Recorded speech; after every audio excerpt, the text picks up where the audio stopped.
कुछ बीमारियां बताती हूं, डाइजेस्टिव सिस्टम के डिसऑर्डर बताती हूं। डिसऑर्डर ऑफ डाइजेस्टिव सिस्टम, पाचन तंत्र से संबंधित कुछ बीमारियां बताती हूं। ठीक है, डाइजेस्टिव सिस्टम से संबंधित कुछ बीमारियां बताती हूं, जो ध्यान से सुनिएगा। कौन कौन सी? एक होता है बच्चों आपको वॉमिटिंग। वॉमिटिंग का मतलब होता है उल्टी आना, उल्टी आना, है ना, उल्टी आती है। एक होता है डायरिया। डायरिया का नाम सुना है, जिसमें उल्टी दस्त दोनों होते हैं आपको। एक होता है कॉन्स्टिपेशन। कॉन्स्टिपेशन जिसे आप कब्ज की बीमारी बोलते हैं। क्या बोलते हैं? कब्ज की बीमारी बोलते हैं। शायद आपने सुने होंगे ये सारी बातें, सुनी होंगे ना ये बातें, नाम कभी सुने होंगे आपने कभी ना कभी। सबसे पहले आप सुनेंगे किसके बारे में? ओह, वॉमिटिंग में एक टी आता है, डबल टी नहीं आते।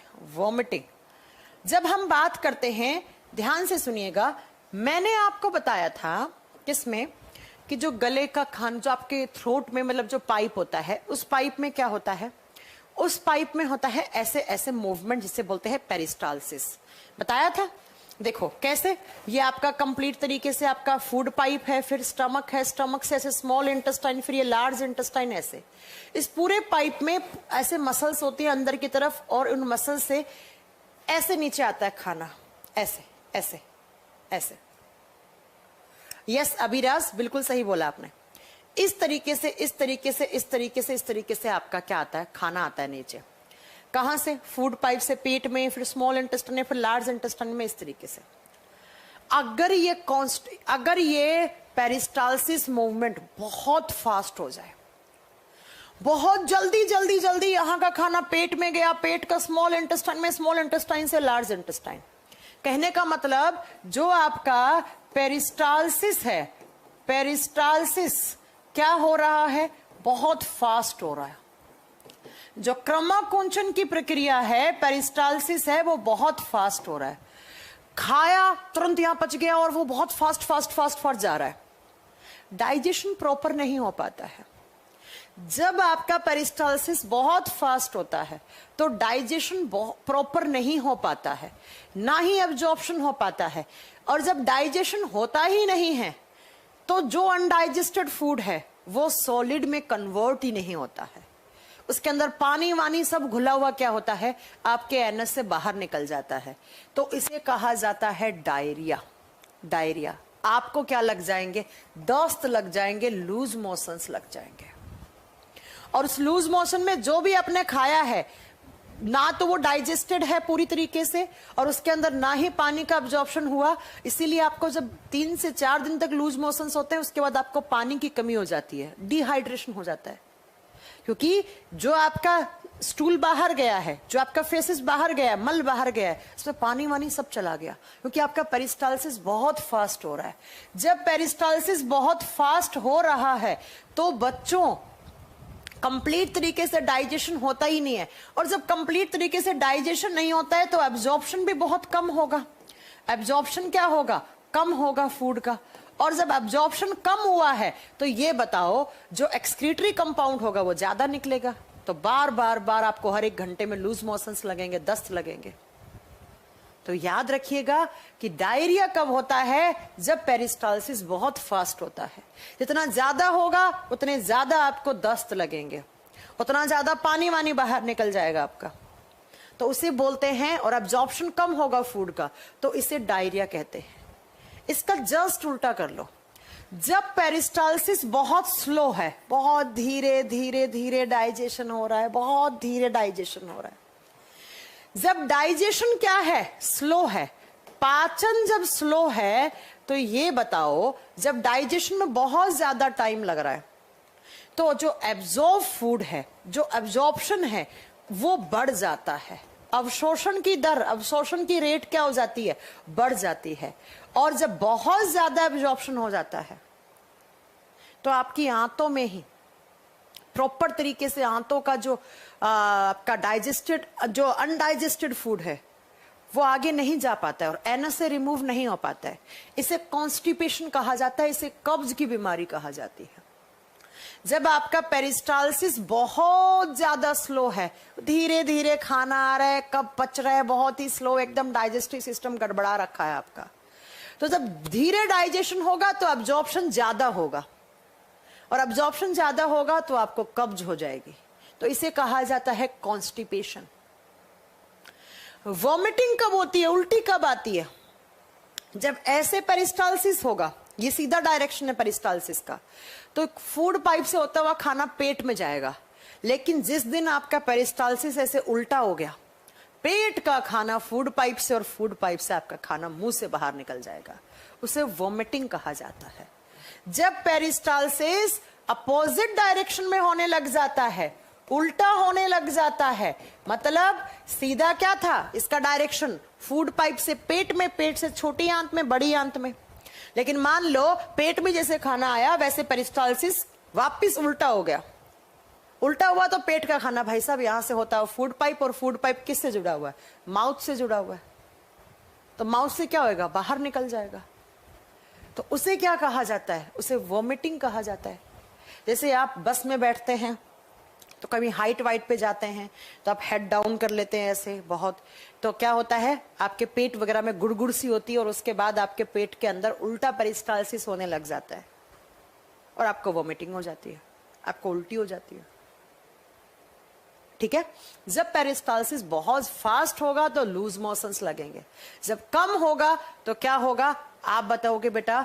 कम का मतलब बहुत स्लो होगा, उस समय क्या होगा? आपको कॉन्स्टिपेशन होगा, क्योंकि अब्जॉर्प्शन की रेट ज्यादा हो जाती है कॉन्स्टिपेशन के समय। अनडाइजेस्टेड फूड आंतों में ही फंसा पड़ा रहता है, फिर आप दवाइयां खाते हैं कॉन्स्टिपेशन के। ठीक है, और जब उल्टा पेरिस्टालसिस हो जाता है तो भैया पेट वेट का खाना ईसोफेगस से होता हुआ मुंह से बाहर निकल जाता है, उसे कहा जाता है वॉमिटिंग, फिर आपको उल्टी आएगी। आप एक कह रहे हैं मैम गैस क्यों होता है? गैस का रीजन मैं बता चुकी हूं पहले ही, स्टमक में एसिड की मात्रा बढ़ जाने से, ज्यादा स्पाइसी, ओवर ईटिंग हो गई, बहुत ज्यादा खा लिया, एसिड का प्रभाव ज्यादा हो गया तो गैस करेगा। ठीक है, तो ये कुछ बीमारियां थी, डाइजेस्टिव सिस्टम के डिसऑर्डर थे, ये आपको याद रखना है। तो यहां पर आपका ये चैप्टर फिनिश हो जाता है।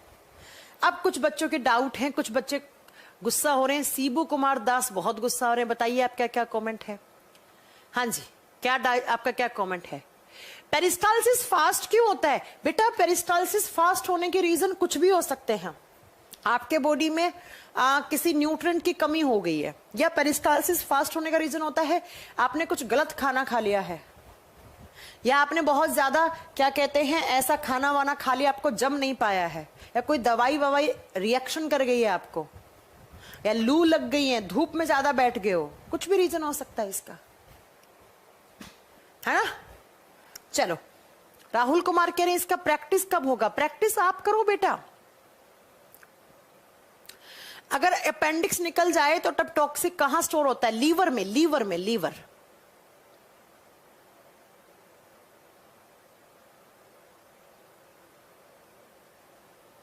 हाँ बेटा, हेजा एक बैक्टीरियल डिजीज है, हेजा विब्रियो कोलेराई बैक्टीरिया की वजह से होती है।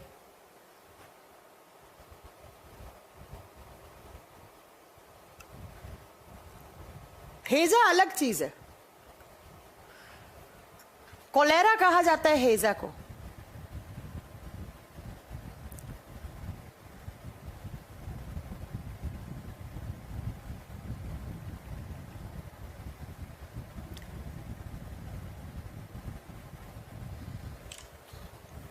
और बताइए किसी का कोई डाउट हो?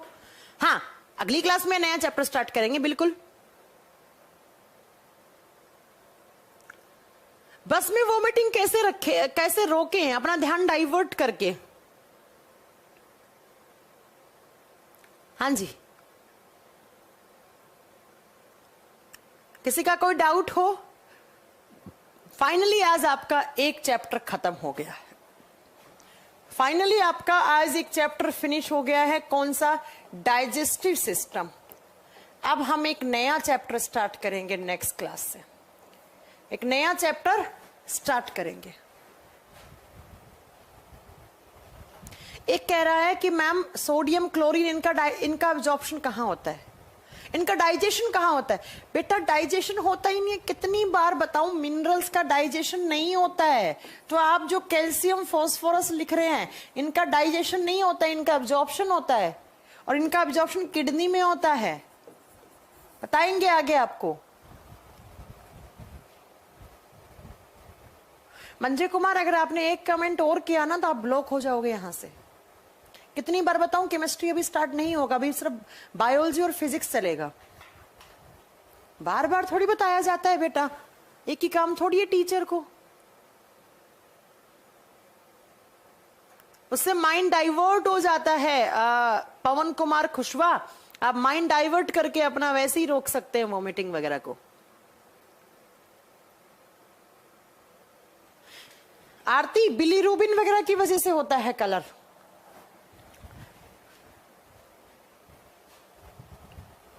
हाँ, नेक्स्ट टॉपिक क्या होगा आप बताइए, क्या पढ़ाया जाए अगले क्लास में? आप बताइए आपको क्या पढ़ाया जाए अगली क्लास में? जो आप बोलेंगे वही हम पढ़ा देंगे। जल्दी बताइए क्या पढ़ाया जाए आपको अगली क्लास में?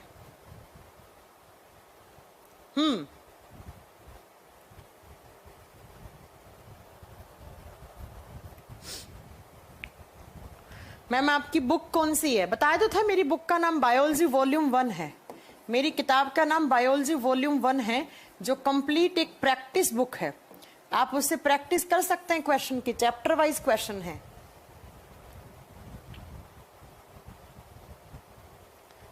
सर्कुलेटरी सिस्टम पढ़ा दो, कोई कह रहा है स्केलेटल सिस्टम पढ़ा दो। चलो वो तो कल ही डिसाइड करेंगे कि आपको क्या पढ़ाया जाता है, नेक्स्ट चैप्टर क्या पढ़ाएं हम, वो कल ही डिसाइड करते हैं, कल की क्लास में ज्यादा अच्छा रहेगा। आपके पास 2 चॉइस देती हूं, जो आप हाँ, प्रयागराज में ऑफलाइन मिल जाता है मार्केट वगैरह में, या आप इससे परचेज कर लीजिए। हमारी वेबसाइट है www.futuretimespublication.in, futuretimespublication.in। इससे परचेज कर लो, 3 से 4 दिन में आपके पास घर पे आ जाएगी। 3 से 4 दिन में आपके पास घर पे आ जाएगी, कोई बड़ी प्रॉब्लम नहीं। चलो मैं आपको 2 चॉइस देती हूँ, कल बता देना आपको स्केलेटल सिस्टम पढ़ना है या नर्वस सिस्टम पढ़ना है। पहले सारे सिस्टम कंप्लीट करेंगे, मैं आपको बता चुकी हूँ। आपको कंकाल तंत्र पढ़ना है या आपको नर्वस सिस्टम पढ़ना है। दोनों इंपॉर्टेंट चैप्टर हैं। 5-6 क्लास दोनों में ही लगती है।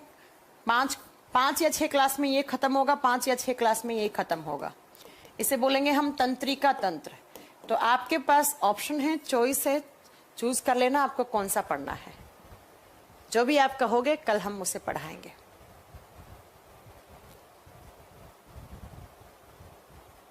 ठीक है, स्केलेटन पढ़ा दें। ज्यादा कमेंट तो स्केलेटन के आ रहे हैं भैया। ओ, ज्यादा कमेंट्स तो स्केलेटल सिस्टम, नर्वस सिस्टम के ज्यादा आ रहे हैं। चलो कल डिसाइड करेंगे क्या पढ़ाना है। ठीक है बेटा, चलिए। तो किसी को कोई डाउट हो किसी भी तरीके का?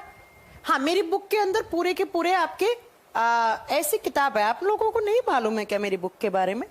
ऐसी किताब है बेटा, इंग्लिश और हिंदी दोनों एक ही किताब में मीडियम है। इंग्लिश और हिंदी एक ही किताब में दोनों मीडियम है, और बढ़िया से एक्सप्लेन करके क्वेश्चंस दिए हुए चैप्टर वाइज। जैसे आज आपने डाइजेस्टिव सिस्टम खत्म करा, तो इसमें दिया हुआ डाइजेस्टिव सिस्टम 4 नंबर पे, 4 नंबर पेज नंबर दिए हुए 36 से 53। निकालो, उसकी प्रैक्टिस कर डालो, निकालो और उसकी प्रैक्टिस कर डालो। चलो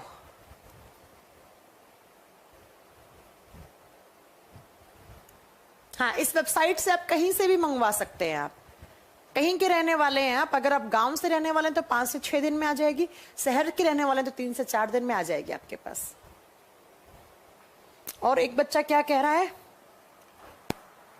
सिक्किम बता दो। विक्रम, सिक्किम में क्या जानना है बताओ, सिक्किम में क्या जानना है आपको? आरव जिंदल, आप प्रैक्टिस तो कीजिए, मैं भी करवा दूंगी प्रैक्टिस। फिलहाल कुछ थ्योरी वाला पार्ट कंप्लीट कर ले थोड़ा।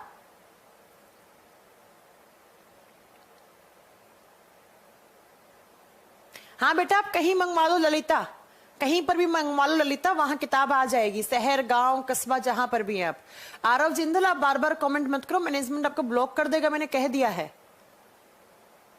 अभी बेटा अलग अलग चैप्टर के अलग अलग क्वेश्चन हैं, मतलब अलग अलग नंबर हैं, मतलब किसी चैप्टर के 120 हैं, किसी के 100 हैं, ठीक है।